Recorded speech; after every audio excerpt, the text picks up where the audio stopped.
Let's turn to Europe now, where NATO is celebrating its birthday. Quite an important one too. Thursday marks the 75th anniversary of NATO's foundation. So the foreign ministers have gathered in advance. And their big mission?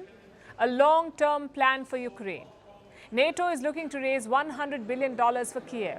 This money will be spread across 5 years. But why now? It's been more than 2 years since the war started. So why is NATO proposing this now? Listen to what the alliance chief said. We are now discussing ways to institutionalize more of the support within a NATO framework, to make it more predictable, to make it more robust, because we strongly believe that support to Ukraine should be less dependent on short-term voluntary offers and more dependent on long-term NATO commitments. Let me repeat that. NATO wants the aid to be predictable. And it's clear why. Joe Biden had promised some $60 billion in aid, but the US Congress has refused to pass it.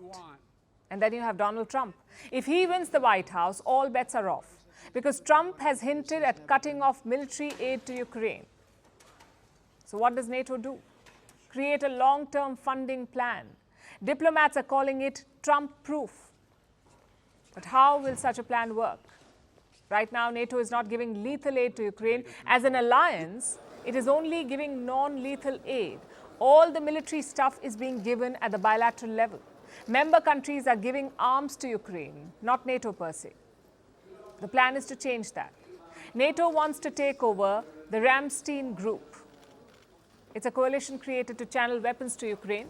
Currently, the US leads this group, which means a future US president could handicap it. So NATO wants to take over. It wants to lead the lethal weapon supply to Kiev, which again raises two questions. One, where will this money come from? And two, will all NATO members agree to this plan? Now, diplomats say all 32 alliance members will contribute money. How much is not clear yet. NATO already has a formula for sharing its budget. Maybe they will apply the same to this. If so, the US could end up giving $16 billion. And question number two, will all the members agree? Looks tough at the moment. The likes of Hungary are not keen on this move. They say if NATO gives military aid, it will bring them closer to war. Others like Germany are on board. It is essential for us to turn the structures that we created on an ad hoc basis back then, for example, education, training and planning, into truly structured, reliable, long-term structures. The talks will be tough, but NATO is hoping to get this done by July. That's when NATO leaders will meet in Washington. But forget military aid for a moment. After all, it's a very divisive topic. Instead, let's look at NATO's economic warfare. Why has that failed? Because Europe is still buying Russian energy, and a lot of it. Before the war, Europe bought piped gas from Russia. It made up almost 37% of the EU's supply. But after the war, that supply fell from 37% to just 8.7%. And it was good news for Europe. They wanted to reduce reliance on Russian gas. But lately, the trend is changing. More Russian gas is now reaching Europe. Moscow's share has gone up from 8.7% to 15%. How did that happen? Because of LNG, liquefied natural gas. Around 10% of piped gas has been replaced by LNG. And why is no one complaining about this? Because it's a shady trade. You see, Russia exports LNG to many countries, countries like China and Japan. But some of these shipments are rejected. And that's what happened in Argentina. A Russian LNG shipment reached Argentina last year, but the importer rejected it. Argentina rejected it, apparently because of some trouble with payments. So the shipments were rerouted to another country. Guess where? Spain.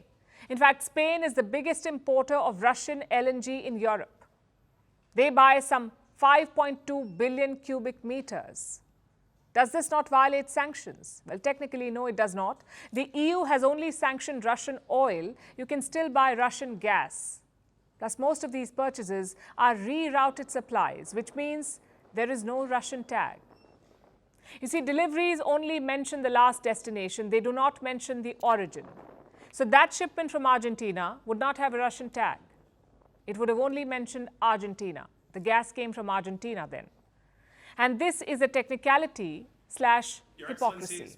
Europe is buying Russian gas through the back door, and they're spending billions of it. $30 billion to be precise, $30 billion of Russian gas, but there is no criticism. That's only safe for countries like India. All the European lectures to India for buying Russian oil when they themselves keep buying Russian gas. Typical European hypocrisy. It also tells you why this war keeps dragging on. Because the West is effectively funding both sides.